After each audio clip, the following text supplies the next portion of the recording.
Hey guys, my name is Nova, this is Film Express, and today we're going to be talking about the new indie masterpiece that's directed by Charlotte Wells, Aftersun.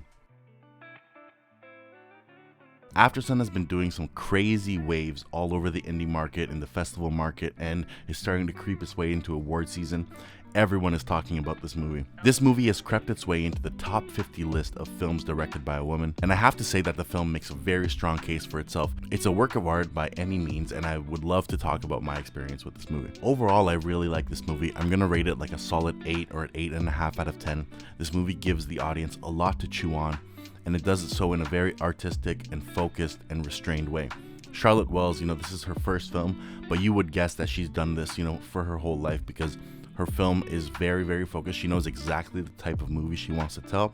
She knows what to focus on. If I have to pick one gripe, I can only just wish that her next movie just focuses a bit more on narrative, but Aftersun is a very, very rewarding experience if you're paying attention. This film has two of the best performances of the year in every regard. Frankie Corio, she's, a young actress, and she's stealing every single scene she's in. She was fully believable in her role. One of the best child actors I've seen in a long time. And all the hype around Paul Mescal's performance in this movie is warranted. He knocks it out of the park. He brings such a real sense of humanity and realism to his performance.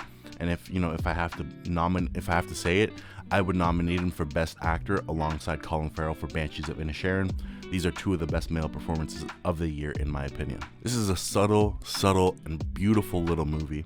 Basically, it's about this woman who is looking back on her past, and she's looking back on home videos that she's filmed with her dad on a vacation to Turkey, and she's kind of reminiscing about her father, and you get a sense that something has happened, like he's gone from her life, and you don't know exactly what it is. You're along for this journey, right off the bat, because you get the sense that there's something really emotional and heavy at the center of everything, and you just want to kind of see what happens, right? I think the film would have even worked better if we got a bit more insight into Paul Mescal's character. This father, you really get the sense that something is weighing really heavy on him. I just wish that we got a bit more of that, but it also makes sense because of the way the film is framed. It's a woman in the future, like looking back on past memories and past home videos. She's kind of peeling back layers of the onion, and this man's personality and his struggles are revealing themselves to her over the course of the movie. And of course, there's only so much she can know. And with that in mind, there's only so much the audience can know. And with that framing and the way that the film is framed, it totally makes sense. Everything almost hinges on this angle of discovery behind this character, and you just want to know more and more about him. And Charlotte Wells, meticulously kind of feeds little bits of information to you over the course of the movie. And for that, it shows a lot of focus, and it shows that she's very calculated in her directing. It's purposeful in every single way, and it works. And that's what I like about directors these days, is when everything in the film has a purpose and it serves the overall theme. On the other side of the argument, I've seen many reviews on Letterboxd saying that they felt cold to this movie and they weren't left with that attachment to this film, but I've also seen the opposite side of things, where people have been absolutely devastated by this film. It's come at a time in their life where they feel like they needed it. I feel like a film like this can be very timely if it hits you at the right time in your life. This is just to say that there's going to be two sides to this film. There's going to be people who think it's very cold and very detached, and there's going to be people who feel like it's speaking directly to them in their lives. Neither side is wrong. It's really about what you take from the film. And I've seen a lot of reviews that I just find valid on either side. For me, I haven't gone through something like this personally, but I could really relate to it, and I can feel that empathy for this character. You keep wondering what this guy's problem is in the film, and it's kind of slowly revealed that he's got mental health issues. He's struggling with anxiety and depression, and it almost seems like he's toying with the idea of going the opposite of alive. I don't want to say the word, but it just really goes to show that depression can almost hit you without a reason. It can creep in. There's not always telltale signs of why someone is depressed, right? And I think in that sense, the film is very mature in the way it handles the topic. Like I said, the performances are great, the directing is great, the writing is pretty effective in every sense of the regard. What really makes this film rise above most films, especially in the indie market, or most films even this year, is the last 10 minutes of the movie. The last 10 minutes are so hauntingly beautiful and poetic in a way. It's worth the price of admission alone to just see how it all poetically comes together.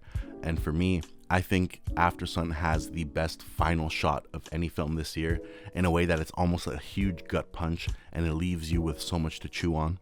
One thing I have to say is, like, I saw this movie online, and I'm very lucky that there were subtitles for this film, because the accents can be pretty hard to decipher sometimes. So I can imagine that if I saw this, in a theater, I might have a hard time with a couple of the lines. But overall, very grateful for the subtitles. It really made my experience that much better. And I almost urge everyone, if you're not too familiar with the Irish accent, to just wait for subtitles. It'll make you understand every line. And for me, I almost think watching movies with subtitles always enhances my experience, because I don't miss anything, And that's really what I want. I don't want to miss a single line.